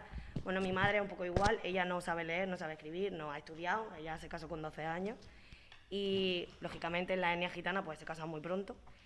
Y bueno, ella se casó con 12 años, tuvo una vida complicada y cuando ya se separó y se casó con mi padre, ella tenía muy claro que yo tenía que estudiar o trabajar, pero que yo sentada en mi casa casada, pues como que no. Entonces, siempre, sí que es verdad que entre que soy mujer, madre, trabajadora, encima soy gitana, y sí que es cierto que me cuesta muchísimo. En muchos sitios, pues bueno, muchos sitios me han echado por ser gitana, el racismo horrible, horriblemente horrible, pero si algo saco de todo esto, y es lo que yo digo en los coles cuando voy, sobre todo a la gente, a las niñas que veo de mi edad, ¿no? O sea, de gitanas que me dicen cuando tienen 11, 12 años, ¿y tu marido te deja salir y hacer estas cosas? ¿Y cómo has podido estudiar? ¿Y cómo has podido...? Bueno, pues yo siempre digo lo mismo, ¿no? Quien quiere puede. Es muy difícil, no es fácil, pero quien quiere puede. Y yo sí que es verdad que tenía a mi madre ahí, que aunque ella no sabía hacer nada, ella siempre estaba ahí luchando, y cuando le dije que quería ser escritora, pues todos mis tíos le dijeron a mi madre que yo estaba loca, que dónde iba, que yo lo que tenía que hacer era casarme y tener hijos, y que dónde iba yo a trabajar, a viajar por ahí, por España yo sola, que eso era, eso era impensable. Y ahora lo digo y me río, pero no ha sido nada fácil, ¿eh? Y mi madre ha luchado tela y ha peleado tela porque yo pudiera hacer todo esto, ¿no? Y entonces ella siempre me decía, mira, yo no sé leer, yo no sé escribir, tienes que saber tú, si no luego cuando yo sea vieja, a ver quién me saca de aquí, ¿no? Y entonces yo siempre lo he tenido muy centrado. Yo, hombre, claro, luego me casé, tengo mi hijo, pero sí que es cierto que siempre he tenido en cuenta que hay que trabajar. Yo llevo trabajando desde los 16 años, he compaginado estudios con trabajo, y cuando ya saqué mi primer libro y vi todo el mundo editorial, lo difícil que fue al principio, todos los problemas que tuve con la editorial que tuve y un montón de cosas malas, pues yo pensé que si ellos pueden, ¿por qué yo no? Así que me lié la manta a la cabeza y dije, pues venga, vamos a probar. Estudié muchísimo, me tiré un año entero preparándome bien para ser una buena editora, creo que lo estoy consiguiendo. Y bueno, y abrí la editorial pensando en que todas esas personas que estaban como yo en sus casas y que tenían problemas como yo, que quieren escribir y no pueden, o quieren ser escritoras y no pueden, bien porque son gitanas, porque son mi compañero rumano, el otro editor, y tienen los mismos problemas. Así que nosotros intentamos que no solamente... publicamos para todos, como es normal, pero sí que es verdad que intentamos siempre, pues por eso nos centramos mucho en el tema de las niñas, en el tema del bullying, en el tema de todas estas cosas que donde más se ve es donde están los niños pequeños. Sobre todo cuando nosotros vamos a los colegios, los chiquititos, pues el racismo es muy evidente todavía, igual que el machismo, igual que el feminismo, todas esas cosas, ¿no? O sea, si eres niña te apartan, si eres gitano te apartan, si eres rumano o extranjero, uy, qué malo, no te juntes con ese niño, ¿no? Entonces, tratamos de trabajar todo eso porque el hecho de que sea gitano, moro, negro, chino, da igual, no tiene por qué marcar lo que eres tú. O sea, realmente tú, si tú estudias, si tú quieres hacer algo en la vida, seas pintor, yo que sé, albañil, lo que sea, si quieres, puedes, solo tienes que, pues, luchar. Y eso es lo que he hecho yo. Y por eso estoy aquí. Y ya está, y de verdad. Gracias. ejemplo, un orgullo. Yo que la conozco de hace muchos años, que es un ejemplo. Y me parece muy bien que te acerques a los colegios y que estés en contacto con las chicas y que les des tu ejemplo, porque eso lo hace más accesible y más creíble. Ya no es solo leerlo en los libros, sino que verlo de verdad en un ejemplo hace de que se vuelva imitable. Y los chicos hacen por copia, por imitación, todo al principio. Entonces, claro. En los colegios donde hay etnia gitana, sobre todo las chicas, los chicos son más vergonzosos, pero las chicas se me acercan de verdad, es gitana. De verdad, claro. Es como si que no puedes, o sea, no, es que, claro, como te tienes que casar pronto, pues claro, tu marido no te puede dejar trabajar, salvo si la suegra tiene algo, pues ya está, pues trabajas con la suegra, pero no puedes realmente salir. Entonces, no se lo creen y se me acercan luego cuando ya terminamos las charlas, vienen por detrás y de verdad, y no te han pegado, y no te han castigado, y no te han encerrado, y tú dices, mira, por favor, qué cosa. Pero es así, y no, parece arcaico, pero no lo es el día del pan de cada día, ¿eh? Ya está, ya. Bueno, yo intentaré ser breve. Es un problemilla que tengo. Que mi origen es argentino, es cierto, sí, nací hace unos cuantos años en Argentina. Yo me vine con 30 años, ya tenía un juicio crítico, un pensamiento crítico formado y no era una niña, una adolescente. Ya sabía lo que hacía y lo que elegía. Y bueno, España ha sido una tierra de adopción y de acogida, de la que siempre estoy muy agradecida. Almería, sobre todo, me abrió las puertas del primer día. No tengo más que palabras de agradecimiento. Nunca sentí ninguna discriminación, ni ninguna puerta que se me cerrara, ninguna traba, ningún impedimento de nada. Eso lo tengo que decir porque siempre ha sido así. Más allá de que la relación entre España y Argentina, Argentina y España, siempre ha sido muy simbiótica, muy de pertenencia unos con otros. Que somos hijos, nietos, que no tiene un abuelo. Entre españoles e italianos se reparte la colonización en Argentina, o sea que ya con eso lo digo todo.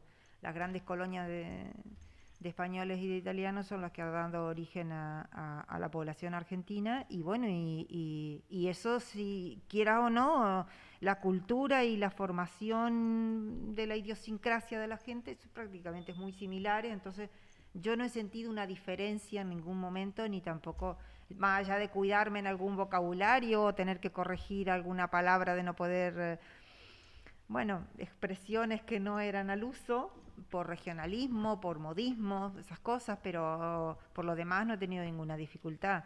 Luego ya tuve la ciudadanía española, aquí de hecho en la mesa de Mar fue una de las testigos de que para que yo obtuviera la ciudadanía, eso se lo tengo que agradecer toda la vida.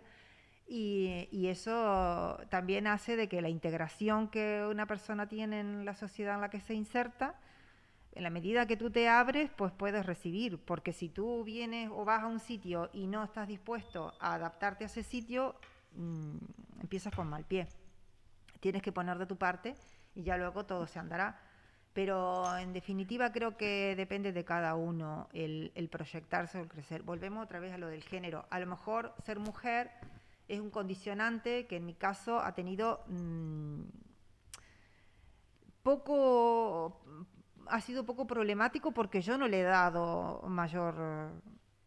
no me he creído de que me han cerrado puertas por ser mujer. Yo no me lo he pensado así. No me he creído que me han cerrado puertas por ser argentina o por ser extranjera. No, he querido pensar en que no sea así.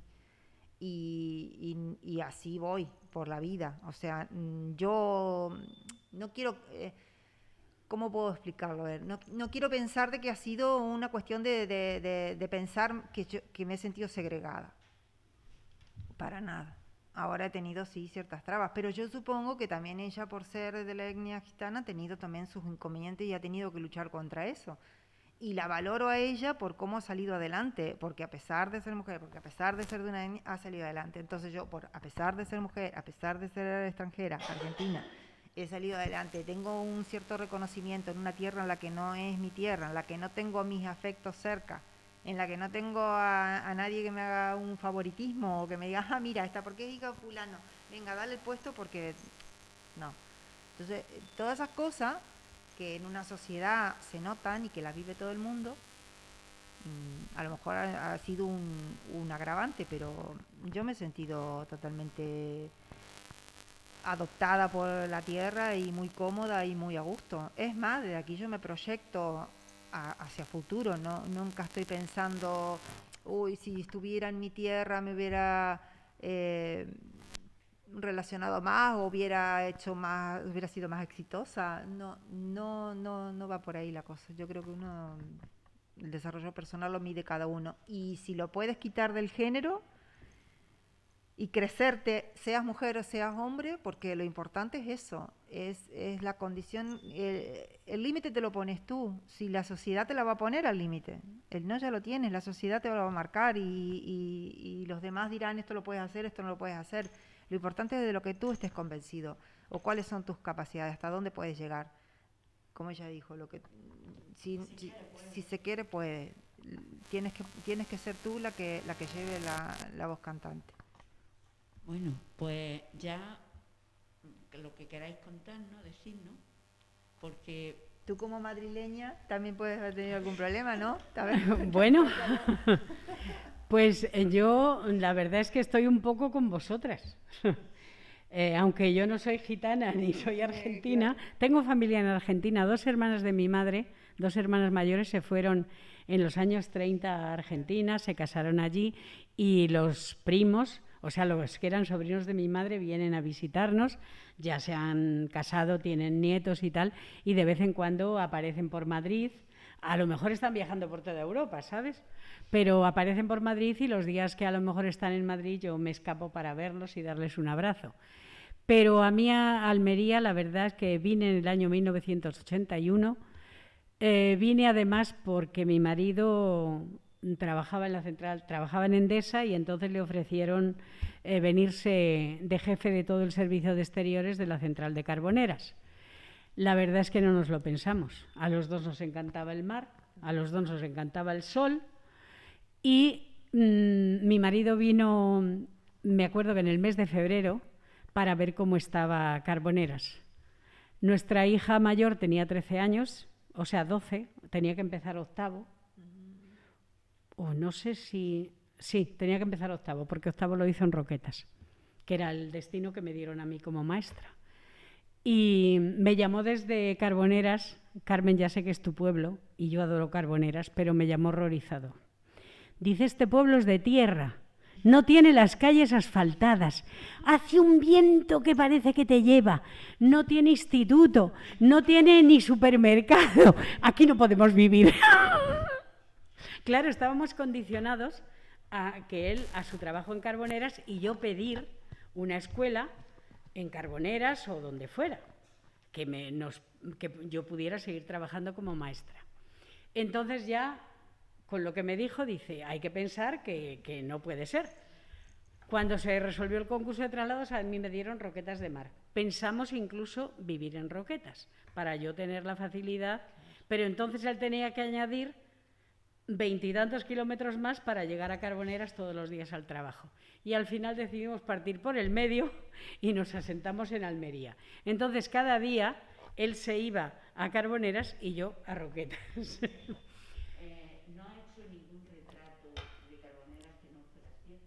No, ya, por eso. Era tierra, mosca. Claro, en aquellos años... Y había que regar las calles. Sí. Para que no levantara. En el año 81, fíjate, pues... Fue a partir de Cristóbal, vamos a decirlo, que fue alcalde de Carboneras, cuando empieza la democracia, cuando empieza a cambiar el pueblo. Sí. Y lo transformó y tiene pues casi de todo. No, desde y luego. Ya está de todo. Sí, y hoy ciudad. Día yo también me quedé en el Ejido. y ahora mismo mi pueblo, aunque mi pueblo es Carboneras. Pero efectivamente los pueblos, igual que nosotras, hemos cambiado muchísimo. Muchísimo. Yo Carboneras me encantan. Bueno, ya hace años que... No tiene nada que ver. Carboneras hace años que a mí me parece un sitio ideal para vivir. Lo que pasa que, claro, vivimos muchos años en Almería. Mis hijas estudiaron en el Instituto Celia Viñas, que estaba enfrente de casa, luego se fueron a la Universidad de Granada las dos, pero yo enseguida me sentí muy bien en Almería. Muy bien.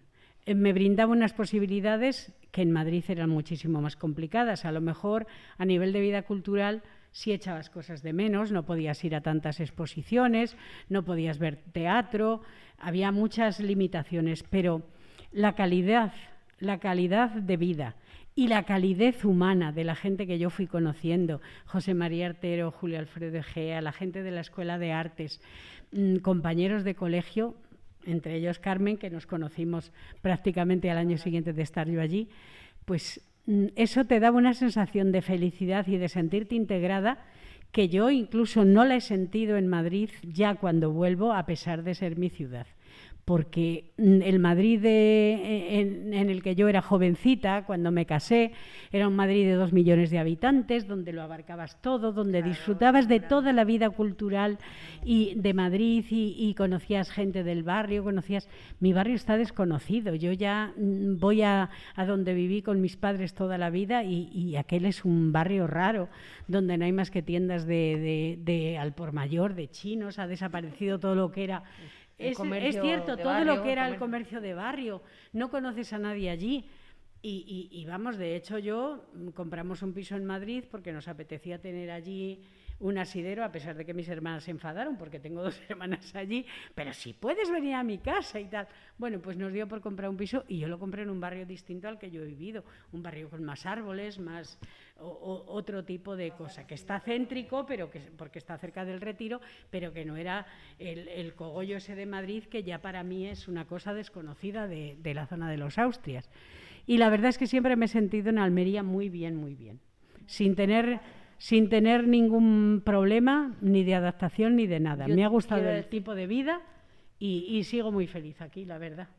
Como colofón y única almeriense de la mesa. La única, claro. Periférica. Quiero decir que en Almería tratamos muy mal a los almerienses. Es así. Desde el punto de vista cultural, nos asombra o nos encandila más una argentina, una catalana o una madrileña que una almeriense. En igualdad de condiciones, no vamos a entrar en calidad. En igualdad de condiciones, yo he mandado libros gratis, que el Colegio de Aparejadores, por ejemplo, me hizo un libro gratis y lo mandamos a todos los colegios de Almería y provincia, cuando el Colegio de Aparejadores tenía mucho dinero, y no me llamó nadie. Y cuando digo nadie, es nadie. A lo mejor eso mismo lo hubiese hecho Ana María, o lo hubiese hecho María Ángeles y a lo mejor la llaman. O sea, en Almería tendemos a dar una patada en la boca a la gente de Almería. ¿Por qué? No lo sé, tenemos que hacérnoslo mirar. Pues a lo mejor ese es mi broche. María del Mar, que a lo mejor son los almerienses, ¿eh? Claro. Porque yo he conocido en Almería una gente maravillosa y extraordinaria, que los considero amigos desde el momento. Por lo de fuera y tendemos a lo interno a decir... Bueno, y conozco bien la provincia porque trabajo en Diputación, o sea, tengo un conocimiento profundo de lo que digo. No lo digo por despecho, porque te digo que ni vivimos de esto ni nada. Lo digo porque lo he sentido. Volvemos a la identidad. Cuando saben que eres tal, cual, tal, entonces hay un prejuicio estúpido, eso sí en que eres existe, mujer, o que eres de aquí, o que no sé cuánto, o que no sé qué, estúpido. Estúpido, pero y hay mucha estupidez en la cultura en general, ¿no? Volvemos a lo mismo. Bueno, pero Almería sí, yo no sé si Granada o los catalanes son muy catalanes. A ellos lo suyo es lo primero y hacen muy bien. Pero mira, bueno, pero te digo, vivimos otra historia donde no nos podemos ir a otro extremo, los chauvinistas, decir, si no eres catalán no te recibimos. No, tampoco. Pero en Almería tendemos a decir, es que si eres almeriense... Sí, a prestigiarlo de aquí. Pero en Argentina, pereza, ¿no? En Argentina también pasa lo mismo. En Argentina te digo, por ejemplo, a ver, yo no sé lo que pasa en plena capital de Buenos Aires, que es como Madrid, Sí, pero en el enorme, en el interior pasa esto, es decir, la gente del interior es como el almeriense, exactamente igual, se obnubila con el que viene de fuera. Sí, pero hay otras ciudades que no, o sea, es una idiosincrasia particular. Por ejemplo, de Almería, 1, 2, 3, respondo otra vez. Por ejemplo, de tu pueblo. Claro, por ejemplo. Pero hay otros que no, es todo lo contrario, que me parece también muy mal. O sea, el otro extremo, es decir, bueno, el que viene de fuera, a ver quién es, de quién es primo, ¿no? En Almería yo he comprobado que no apreciamos el esfuerzo del de Almería. Siempre está en inferioridad de condiciones. Es mi experiencia. Y fíjate que si estamos hablando de ese tipo de cosas que son las que le afectan a la sociedad, que pone en distinto escalafón al que es de aquí o al que es de afuera, ¿cómo no va a poner también en el sexo? Si es mujer, si es hombre, si es... El si prejuicio, es, al final el niño, prejuicio si es sin cultura. Al final Volvemos a es lo mismo. no tener la curiosidad, que es el mayor valor y el mayor tesoro. ¿Qué has hecho tú? Leerte sin nombre. ¿Me gusta o me emociona lo que ha hecho o no me emociona? ¿Y qué más da cómo te llames o de dónde Eso, eres? Ni siquiera abrir lo que ha hecho, ¿no? A eso me refiero, ¿no? Vale, Pues ya está. Nosotros de la Federación, yo personalmente, estoy no solamente muy agradecida, sino que he disfrutado un montón con teneros. Así que ahora sí quiero una cosa cortica, que nos digáis algo que queráis vosotros decir sobre el tema que os interese. Y sobre todo, pues el Día de la Mujer Escritora, la importancia que puede tener. Nos hacéis un recorrido y terminamos. Nos damos un aplauso. La mujer escritora es tan importante como el hombre escritor. Somos el 50% de la sociedad y es totalmente imprescindible para hombres y mujeres que se escuche a la mujer escritora, a la mujer artista. Y nosotras estamos aquí remangadas intentando reivindicar eso y que algún día no haga falta estar aquí para esto, sino para otras cosas, ¿no? Por lo tanto, sigue haciendo falta el Día de las Escritoras para reivindicar las que estamos vivas, las que están muertas y a las que pretenden ser escritoras y que todavía ellas no lo saben. Yo opino lo mismo que Mar. Creo que lo mismo que ha habido que hacer un Día de la Mujer Trabajadora, que ahora se ha quedado ya en el Día de la Mujer, hay que reivindicar también a las escritoras. Y la pena es que tengamos que remontarnos, por ejemplo, a Teresa de Jesús, que vivió hace tantos años, cuando tenemos más recientes a una Ana María Matute, que era un ser maravilloso y una escritora deslumbrante, y que además era una mujer que ahora que hay estos rollos con Cataluña y con el nacionalismo y con el independentismo y tal, yo me acuerdo de charlar con ella en congresos y sitios donde hemos estado juntas, y era una mujer con una clarividencia de ideas. Siempre escribió en castellano, hablaba catalán perfectamente, pero siempre escribió en castellano, igual que Juan Marsé o que Jordi Sierra y Fabra, que es un escritor de literatura infantil muy bueno. Y yo digo, es que la gente así es la que tenemos, no que reivindicar, porque se reivindican por sí solas, pero la que tenemos que imitar desde nuestra posición de escritoras. La universalidad. La universalidad y no esa cerrazón de ideas y de pensamientos que solo empobrecen al ser humano. No hace libre, está claro. Así que yo creo que sí hay que reivindicarlo y ojalá haya muchas escritoras que sigan a Santa Teresa, que sigan a Fernán Caballero, que sigan a la Pardo Bazán, que sigan a la Matute, porque realmente hacen falta, ¿eh? Hacen falta otra visión distinta de la que estamos teniendo hasta ahora en la literatura. Bueno, de la que hemos tenido antiguamente, claro. Las mujeres que sigan a quien quieran, pero que sigan caminando, que sigan haciendo camino, que el camino se hace al andar, como se decía.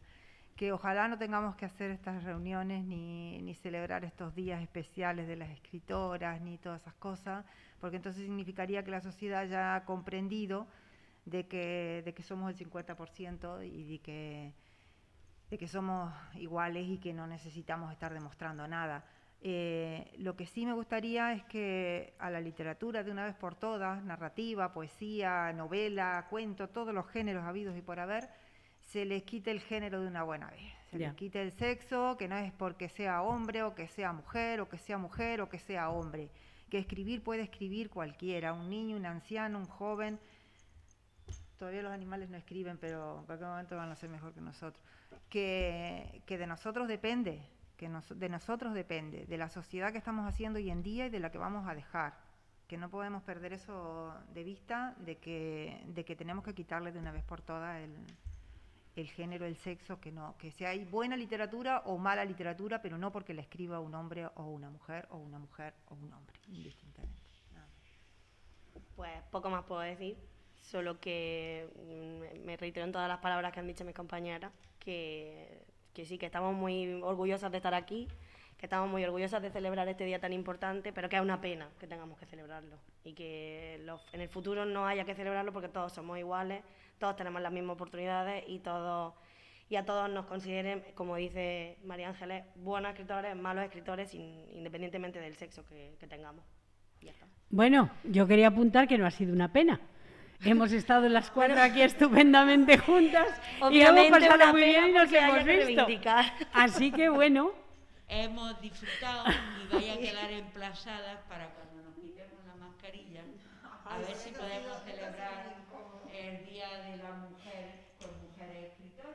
Pues nada, cuando queráis. Porque aquí hay feministas bien fuertes en la mesa. Ser feminista o no ser feminista, no hay grados de feminismo. Puede ser más elocuente o menos elocuente, pero el convencimiento es el mismo. Pero que muchísimas gracias. Y se me trae aquí un papel para decir que estamos también de enhorabuena que el premio Nobel ha sido una poetisa. Bueno, a Gloria Fuerte le gustaba que le dijeran poeta, que no le dijeran poetisa. Y traía un poema, pero lo dejamos correr. Así Pues que venga, yo que muchísimas gracias. Directamente. Espérate que es que en inglés vaya Luis Elizabeth de Gluck. Sí.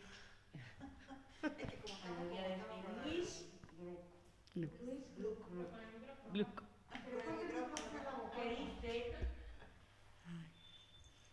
Dice, no puedo hacerlo nuevamente, difícilmente soportaría verlo. Bajo la tenue lluvia del jardín, la joven en pareja siembra un surco de guisantes, como si nadie lo hubiera hecho nunca.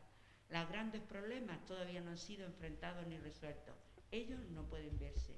En el fondo, polvo fresco aún, empieza sin ninguna perspectiva en las colinas al fondo, verde y pálida, nubladas de flores. Un aplauso.